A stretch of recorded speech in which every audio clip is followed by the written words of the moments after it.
Bonjour, bienvenue à toutes et à tous, bienvenue dans Zone Pôle, votre rendez-vous politique en direct du Salon international de l'agriculture. Durant 9 jours, une personnalité politique répond aux questions sans concession de notre rédaction. Nous sommes en direct depuis la porte de Versailles à Paris sur Émerger TV et aussi sur la chaîne YouTube de notre partenaire Power Boost. Aujourd'hui, j'ai le plaisir d'accueillir Aymeric Caron. Bonjour. Bonjour. Merci d'être avec nous, vous êtes député LFI NUPES. Et même Révolution écologique pour le vivant, qui est un parti allié à la FI. Et je fais partie du groupe FI à l'Assemblée nationale. Très bien, merci pour ces précisions. Vous êtes aussi membre de la commission du développement durable et de l'aménagement du territoire. Je vous le redis, merci d'être avec nous en ce lundi matin. Ensemble, nous allons revenir sur la situation en Ukraine, plus d'un an après le début du conflit. Une guerre qui dure et où Vladimir Poutine semble finalement inarrêtable. En France, c'est le dossier aussi brûlant de ce début d'année, la réforme des retraites. Le projet de loi est examiné au Sénat ce jeudi, après des débats houleux où le report de l'âge de départ n'a même pas été discuté. Cette réforme décriée semble pourtant bien partie pour être votée. Enfin, Aymeric Caron, quelle solution pour aider le secteur de l'agriculture très touché par les conséquences de la guerre en Ukraine et le changement climatique entre autres? Quelles sont vos solutions, Aymeric Caron? Vous nous le direz dans quelques instants chez vous. N'hésitez pas, réagissez à l'émission avec le hashtag Émerger. Zone Pôle en direct du Salon de l'Agriculture, ça démarre tout de suite. Alors Aymeric Caron, avant que vous puissiez répondre à l'équipe de Zone Pôle, je vous propose d'écouter Bastien Cochet. Bonjour. Bonjour Alban, bonjour Aymeric Caron. Bonjour. Alors Bastien, à qui nous avons confié la lourde responsabilité de dresser votre portrait à sa manière, vous allez le voir. J'espère que vous aimez quand c'est un petit peu acide. Alors je le fais pour ceux qui n'auraient pas allumé une télé depuis 10 ans, parce qu'Aymeric Caron, vous avez été une star du petit écran, il faut le dire, avant de vous lancer en politique. C'est un peu une habitude à gauche, parce que vous êtes journaliste, comme vos confrères Fabien Roussel ou François Ruffin, qui l'étaient aussi un petit peu avant de vous lancer en politique. Et vous auriez pu devenir éditorialiste chez CNews, mais vous avez préféré devenir député. Pardon, oui, c'est vrai. Oui, il faut lire les textes. Je suis un diesel. Oui, parce qu'au niveau du spectre, enfin le début de carrière, pardon, d'Aymeric Caron, c'est des sujets sérieux, c'est des théâtres de guerre. Effectivement, vous étiez sur le terrain pour iTélé au début de votre carrière, au Kosovo, en Irak, en Afghanistan. C'était autre chose que les débats sur l'écriture inclusive aujourd'hui qu'on a en plateau télé. Mais évidemment, là où vous allez exploser aux yeux du très grand public, c'est dans l'émission de Laurent Ruquier. On n'est pas couché. Vous allez devenir le végétalien grisonnant le plus connu de France. Vous allez remplacer là-bas Audrey Pulvar, qui deviendra plus tard une alliée politique. Comme quoi, cette émission, c'est un petit peu un repère de gauchos. Heureusement qu'Éric Zemmour était là pour un peu équilibrer la balance. Oui, parce qu'au niveau du spectre politique, les deux hommes n'ont pas du tout suivi le même chemin, Bastien. Absolument, mais un seul des deux aujourd'hui est élu. Et petit indice, il est actuellement sur le plateau. Le combat de votre vie, Aymeric Caron, c'est l'antispécisme. C'est-à-dire que vous considérez qu'il n'y a pas de hiérarchie entre les espèces, que l'homme n'est pas supérieur au chat, que la vie du ver de terre a autant de valeur que la vôtre, Alban. Alors, sur ce point-là, je suis assez d'accord, mais peut-être pas pour les mêmes raisons. Mais du coup, vous baladez dans les allées du Salon d'Agriculture avec tous les animaux dans des enclos. Aymeric Caron, ça doit vous faire comme vous sentir en train de visiter Fleury-Mérogis. Donc bon courage à vous pour cette journée. Et depuis un an, pour vous, Aymeric Caron, c'est une nouvelle vie qui a commencé, celle de député. Et oui, vous êtes élu avec le soutien de la NUPES à l'Assemblée nationale. Maintenant, vous êtes du mauvais côté de la barrière. C'est vous qui devez répondre aux questions un petit peu chiantes des journalistes et rendre des comptes. Alors, pour l'instant, on peut pas dire que vos propositions sur la corrida par exemple aient remporté un large succès, mais sait-on jamais, il faut persévérer. Et puis c'est un petit peu spécial pour moi parce qu'en plus d'être le député de tous les Français, vous êtes un petit peu plus le mien parce que j'habite dans le 18e arrondissement, là où vous avez été élu. Alors, mais avez-vous voté pour moi? Justement, c'était la question. Le vote est secret, j'y tiens, mais petit indice, je C'est vous déménage qui dans avez un tenu mois. à en parler. Merci Bastien Cochet pour ce portrait. Aymeric Caron, une réaction, une précision à ajouter, des corrections à faire peut-être? Non, c'est difficile de résumer une vie en 2 minutes, donc c'est un exercice très réussi, bravo. Non, précision, quand vous dites la corrida, ça n'a pas eu un grand succès, je ne partage pas tout à fait votre avis. On a été bloqué lors du passage de la loi, en tout cas lorsqu'on a essayé de faire passer la loi le 24 novembre dans la niche parlementaire de la France Insoumise. Mais en réalité, ça a été au-delà de mes espérances en termes d'intérêt pour le sujet. C'est-à-dire que pendant 3 mois... Et de médiatisation pour ce sujet-là. Mais oui. Donc une prochaine fois peut-être. Pendant 3 mois, je trouve qu'au contraire, les Français se sont emparés de ce sujet. Beaucoup ont été extrêmement déçus du blocage parlementaire qui a été fait par quelques députés ce jour-là, et c'est pas terminé. C'est pas terminé. Merci en tout cas Bastien Cochet. Aymeric Caron va maintenant rentrer un peu plus dans le vif du sujet. Vladimir Poutine a déclaré hier dans une interview sur une chaîne russe que l'OTAN faisait partie prenante du conflit en Ukraine et que l'organisation fournissait des armes aux forces de Kiev. On voit tout ça avec... Non, c'est pas moi du coup, c'est Adrien Hardy. Et c'est Adrien Hardy, effectivement. Alors, bonjour Adrien Hardy. Voilà, donc on va parler de l'Ukraine, de Vladimir Poutine, de sa déclaration avec vous, Aymeric Caron. Bonjour Aymeric Caron. Est-ce que c'est une déclaration de guerre à l'OTAN ? Non, je n'ai pas l'impression que ce soit particulièrement une déclaration de guerre. De toute façon, les déclarations de Vladimir Poutine depuis un certain temps déjà, et notamment depuis le début du conflit, sont les déclarations d'un chef d'État qui est en guerre avec un autre pays qui est l'Ukraine, Ukraine qui a des alliés, et des alliés au sein de l'OTAN. Donc, à quoi elle sert si ce n'est pas une déclaration de guerre alors, ces dires de Vladimir Poutine ? Dans les phrases que que j'ai entendues, ce n'est qu'un commentaire supplémentaire comme ils peuvent en faire absolument tous les jours, avec un manque de nuances, avec de la provocation. Mais... Donc l'OTAN n'a pas besoin de réagir face à cette déclaration ? Non, après, on est dans une situation de guerre et on peut effectivement décider de réagir, de surréagir à chaque déclaration provocatrice. Mais je ne pense pas qu'il y ait grand intérêt à le faire. C'est juste un nouveau bluff de la part de Vladimir Poutine finalement ? Mais c'est pas un bluff parce qu'il n'est pas en train de dire je vais par exemple déclencher l'arme nucléaire. Là c'est un commentaire qui lui est personnel et sur lequel on peut décider de réagir ou pas, mais pour moi c'est pas là qu'est le sujet. Donc aucune réaction sur ce commentaire. Est-ce que les pays membres de l'OTAN comme la France par exemple doivent envoyer davantage d'armes, voire de tanks aux Ukrainiens ? On est dans une situation complexe parce que bien évidemment on est dans une situation où on a un agresseur qui est très clairement identifié, que l'on dénonce au sein de la NUPES depuis le premier jour. Bien évidemment c'est Vladimir Poutine, c'est la Russie, et que nous devons être intraitables face à cet agresseur et qu'on doit donc soutenir l'Ukraine. Et toute la question qui se pose aujourd'hui, c'est celle de la forme que prend ce soutien. Je ne fais pas partie de ceux qui disent que l'on doit être dans une escalade d'armement. Donc il faut arrêter d'envoyer de l'armement à l'Ukraine. Je ne dis pas qu'il faut arrêter, je pense qu'il faut le faire avec beaucoup de prudence et voir où on trace la limite, c'est-à-dire jusqu'où on fournit un armement, quel genre d'armement, est-ce qu'à un moment on va devoir fournir des hommes aussi, pourquoi pas ? Non mais si vraiment on se pose cette question-là, je vous rappelle qu'au début, on a beaucoup évolué sur la question. Les premiers jours, les premières semaines, les premiers mois, il n'était même pas question de dire qu'on envoyait la moindre arme, souvenez-vous, ça devait se passer par des canaux secrets. Désormais, tout est au grand jour. Mais effectivement, la question est de savoir si oui ou non, si on pose la question très clairement, est-ce qu'on devient des co-belligérants officiels ou pas ? Est-ce qu'on en fait un conflit mondial, au sens où on appelle ça une guerre mondiale ? C'est-à-dire qu'on a des acteurs qui sont engagés officiellement dans un soutien. On est déjà dans un soutien actif, mais à un moment, il y a une ligne, et c'est tout la difficulté de la situation présente, c'est où on place la ligne pour faire en sorte que ce conflit, qui est déjà absolument dramatique, ne prennent pas une autre dimension encore. Donc pour vous, envoyer des hommes, c'est envisageable ? Non, je n'ai pas dit cela. Mais si on envoie de l'armement, on peut envoyer des hommes ? Je dis que si on est dans une logique où nous devenons des partenaires militaires de l'Ukraine, ce que nous sommes de fait, on est bien obligé de s'interroger sur la limite de cette aide, de cette participation. Et je dis que bien évidemment, à un moment, ceux qui disent qu'il faut soutenir massivement l'Ukraine peuvent se poser la question d'envoyer des hommes ou pas. Bien évidemment, vous avez bien compris, vous savez que si on le fait, là, on entre dans une nouvelle dimension. Ce conflit, on le fait entrer dans une autre histoire. Et je ne fais pas partie de ceux qui disent qu'il faut envoyer des soldats français, par exemple. Donc si on n'envoie ni soldats français ni armement, comment on aide concrètement ? On envoie de l'armement aujourd'hui, donc j'ai pas dit qu'il fallait pas en envoyer. Vous voulez arrêter l'escalade de l'envoi d'armement ? L'escalade, et savoir quel genre d'armement on envoie. Donc comment on aide l'Ukraine concrètement ? Je pense que on est aujourd'hui le bilan humain de ce conflit absolument dramatique. Et je fais partie de ceux qui disent, depuis le début, que s'engager dans une voie uniquement militaire est une manière de faire qui est délétère et qui est dramatique.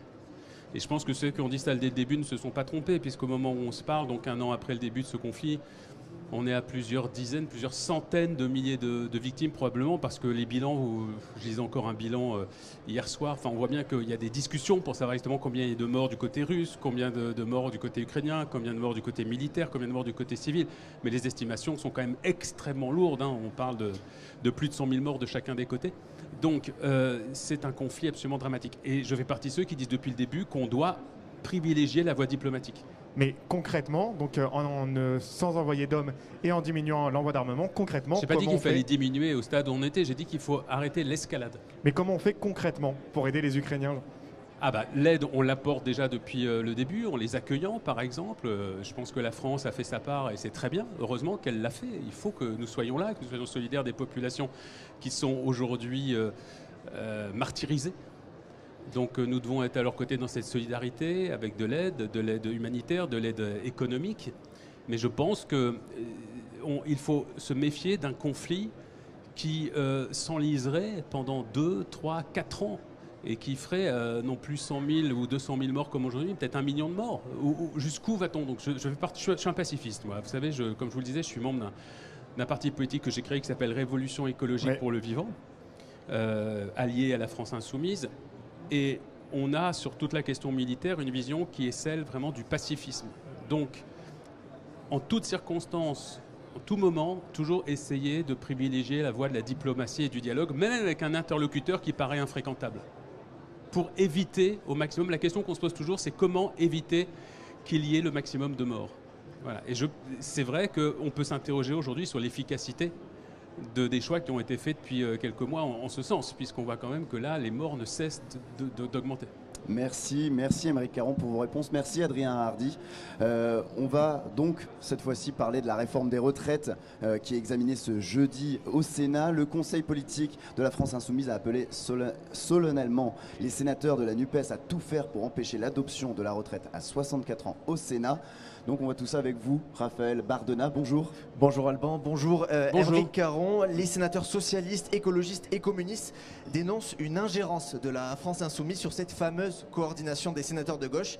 C'était vraiment la place de la France insoumise de donner ce véritable ordre aux sénateurs de gauche ? D'abord, je ne pense pas que ce soit un ordre, je pense que ce soit... c'est simplement un souhait qui est émis, et heureusement qu'on peut encore s'exprimer dans ce pays lorsqu'on est un groupe politique. Pourquoi l'avoir déclaré à ce moment-là ? Parce que ça paraît assez logique, les sénateurs de gauche ne vont pas aller contre ces volontés de la gauche qui est la même à l'Assemblée nationale également. C'est ça que je comprends pas en fait. Pourquoi si vous pensez que c'est si naturel, pourquoi se scandaliser du fait qu'on l'ait dit ? Parce que ça montre qu'il y a une ingérence, que LFI essaie de se mettre au Sénat. Attendez, c'est pas ça de l'ingérence. On est dans la vie politique de ce pays qui est une vie assez vive quand même, et on est dans la France qui est une démocratie abîmée, certes, mais une démocratie quand même encore vivace. En tout cas, il y a encore des voix qui se font entendre. Et heureusement que même quand on fait partie d'un groupe de députés, on peut encore donner un avis sur ce qu'on souhaiterait voir adopté ou pas au Sénat. C'est juste la vie politique de ce pays. Sauf que LFI demande de tout faire pour empêcher la retraite à 64 ans. C'est pas un peu culotté quand on voit que ce sont les actions justement de votre groupe, comme les 13 000 amendements, qui ont empêché que cet âge de départ soit débattu à l'Assemblée ? Je vois pas le rapport, c'est plutôt la même logique qui se poursuit. Vous dites c'est culotté, mais en fait c'est la même logique. L'histoire des 13 000 amendements, 20 000 même d'ailleurs si on parle de la NUPES, parce qu'il n'y avait pas que la FI qui avait déposé beaucoup d'amendements. L'histoire des 20 000 amendements de départ, dont beaucoup ont été enlevés, puisque sur les 13 000 de la FI, le dernier jour de discussion, il n'en restait plus que 1500 à peu près. Donc beaucoup avaient été enlevés. Justement, pourquoi ils ont été enlevés aussi tard ? Parce qu'en fait, la logique était la suivante. La logique était de se dire ce texte nous a été proposé dans un véhicule législatif qui n'est pas adapté.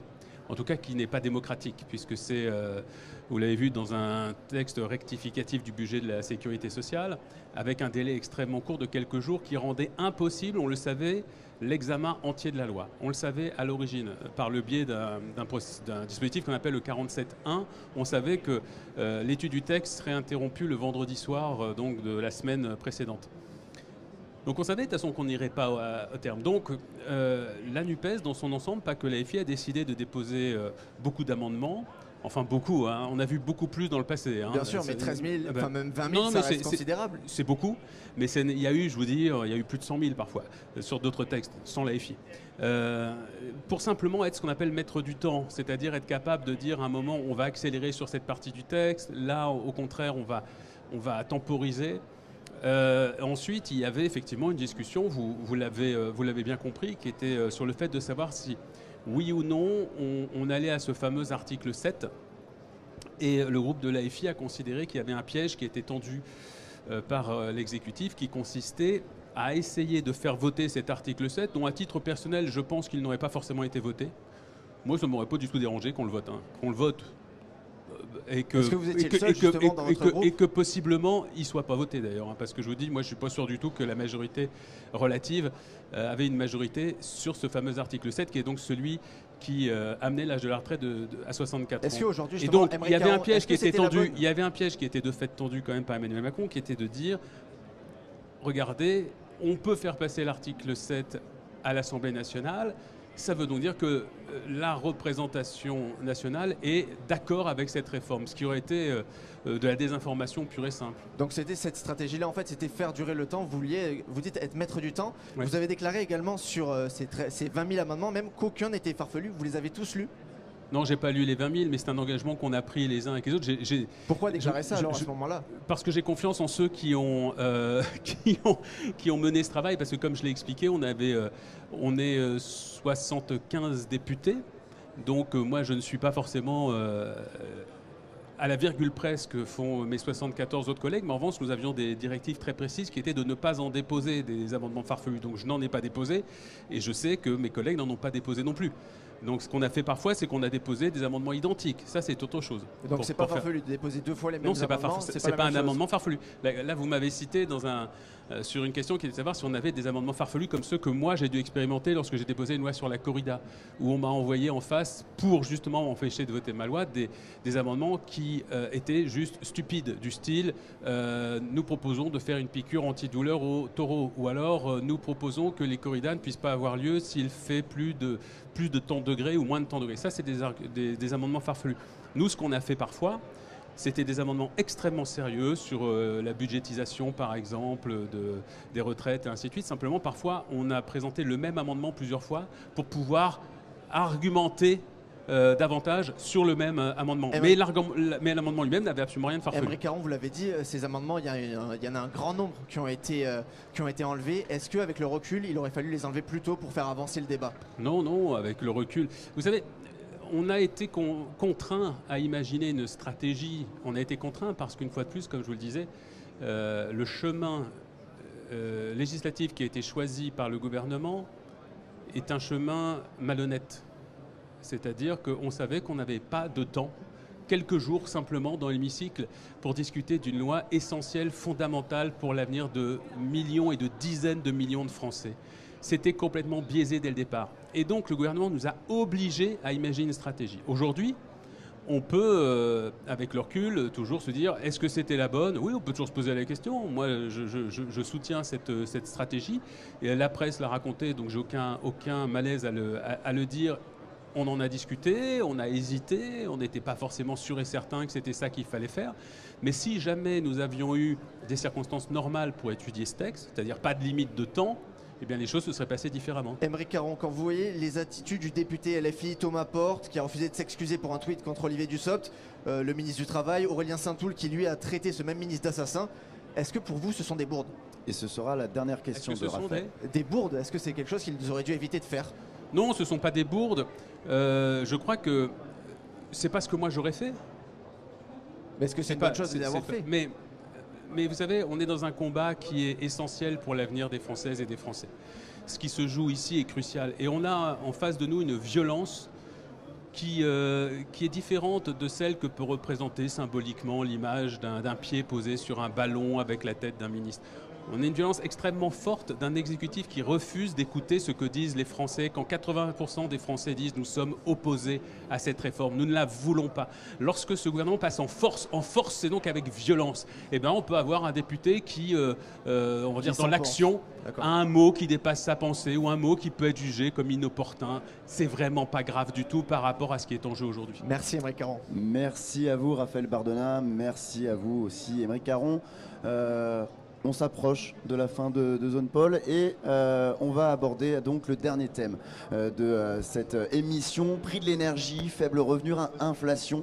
La situation des agriculteurs est de plus en plus intenable. Les négociations déjà tendues avec la grande distribution sont d'ailleurs sur le point de s'achever.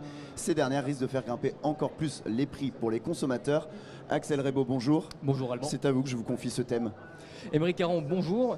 Emmanuel Macron demande aux distributeurs de faire un effort et de diminuer leurs marges.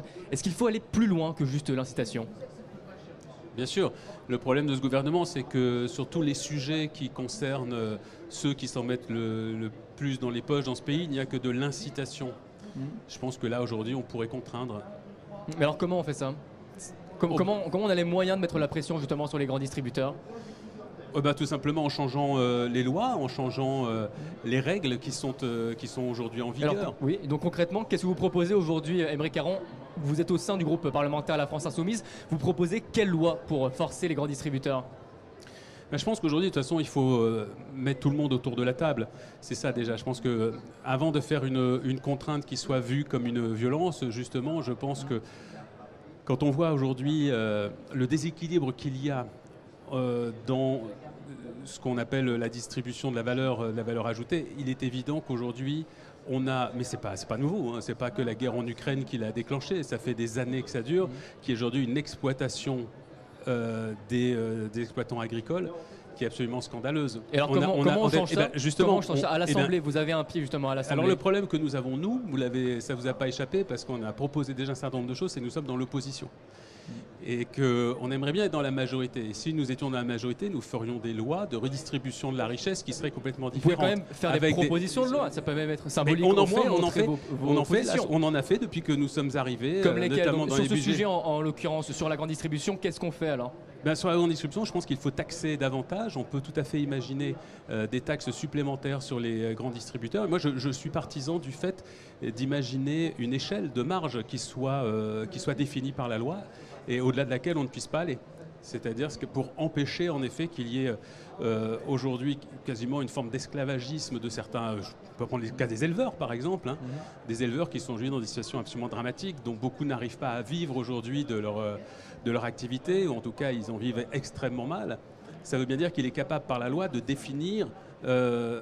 Moi j'ai même proposé, je serais partisan, ce n'est pas dans le programme de la NUPES, mais moi je vais vous parler maintenant de ce que je fais moi au sein de la Révolution écologique pour le vivant.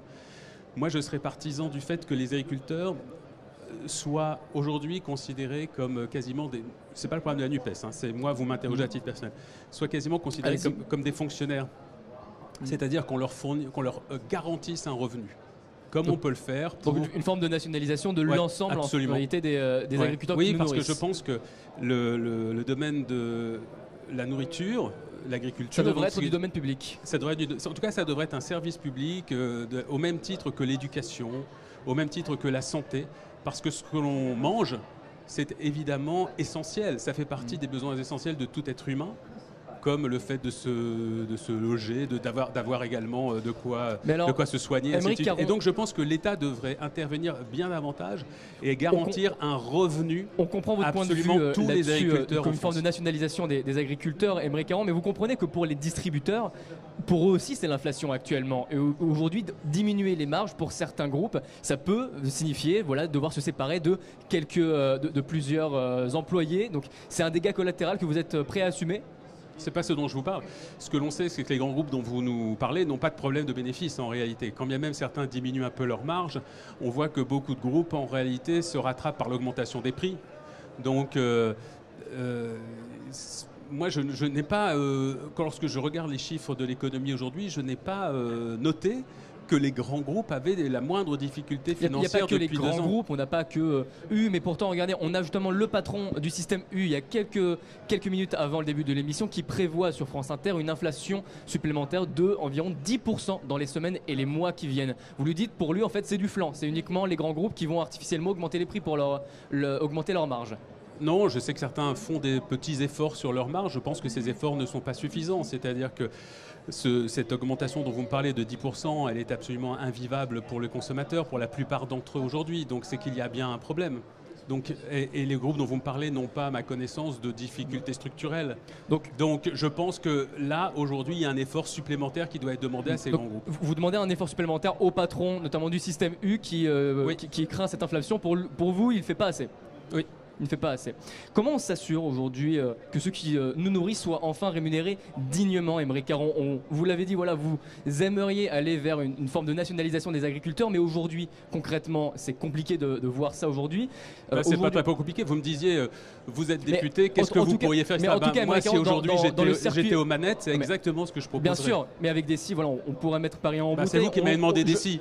Bien entendu, mais concrètement, aujourd'hui, dans le futur proche, vous prévoyez quoi au sein du groupe parlementaire La France Insoumise pour augmenter le salaire des agriculteurs? Vous le connaissez, le revenu moyen d'un agriculteur français? Ça dépend en réalité de quel agriculteur on parle. Si on prend un éleveur, c'est quelques centaines d'euros parfois par mois, je parle par mois. Après, si c'est un céréalier qui fait de l'intensif, là on peut être à plusieurs milliers d'euros par mois. Alors donc, pour le coup, un agriculteur en moyenne en France, c'est 2300 euros brut, donc environ un peu moins de 2800 net. Mais là, on est d'accord, hein, vous lissez toutes les... On prend une moyenne, c'est pas la médiane, c'est la moyenne, c'est le chiffre qu'on a. Mais aujourd'hui, Aymeric Caron, on a tout qui augmente pour les agriculteurs. On a les engrais avec leur prix qui explose, le gasoil, les aliments pour nourrir les animaux. Même en augmentant leur prix, leur niveau de vie il stagne, voire il baisse. Aujourd'hui, on fait quoi pour augmenter réellement leur revenu chaque mois là? Alors il y a plusieurs solutions. Là, vous parlez de solutions d'urgence, puisque je vous ai expliqué moi comment je fais. Sûr, on a compris votre vision, mais aujourd'hui, dans les prochaines semaines, les prochains mois, on peut faire quoi pour eux?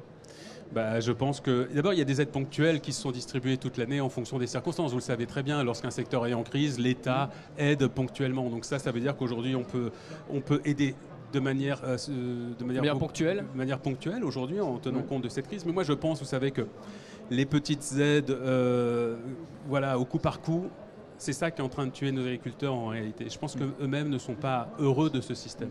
Il faut tout revoir de fond en comble. C'est-à-dire qu'on est dans un système, notre système agricole en France est malade. C'est un système qui vit d'ailleurs énormément par subvention en réalité. Parce que moi, quand je parle de créer un système français qui serait un système, quasiment de fonctionnaires, on pourrait dire ça comme ça, de fonctionnaires de l'agriculture, finalement, ce serait jamais que rationaliser un système qui marche extrêmement mal aujourd'hui, mais qui vit par des subventions publiques énormément, notamment par les subventions de la PAC. Il faut tout réorganiser en réalité. Et tant qu'on sera dans un système de subventions agricoles, celle de la PAC notamment, qui privilégie le système agro-industriel, eh bien, ils ne s'en sortiront jamais, nos agriculteurs. Quand on voit que le nombre d'exploitations a été divisé par 4 depuis les années 70, c'est-à-dire que c'est ce système-là qu'il faut combattre. Donc moi, je veux bien qu'on discute d'une petite aide ponctuelle qu'on peut leur donner pour leur permettre de passer la saison, l'année, mais c'est pas ça qu'ils veulent. Je pense qu'aujourd'hui, ce qu'on veut, c'est qu'on cesse la crise des vocations. C'est que ceux qui se sont installés en bio, quand on voit qu'aujourd'hui, le bio est en difficulté, quand on voit que le gouvernement a renoncé à des aides essentielles pour le bio, il faut aujourd'hui, il y a eu des aides d'encouragement bio qui existent toujours, mais elles ne sont pas suffisantes. Donc moi, attendez, soit vous me laissez aller au bout. Ce qu'il faut, c'est réinventer complètement notre système agricole aujourd'hui dans notre pays. Ça, je le crois profondément. Ça veut dire notamment, évidemment, aller vers du 100% bio, alors qu'on n'en prend vraiment pas le chemin. Lorsqu'on voit, par exemple, la filière porcine, on est loin des objectifs qui avaient été fixés. Aujourd'hui, en bio, sur le porcin, on est à quoi, 1,7%, quelque chose comme ça.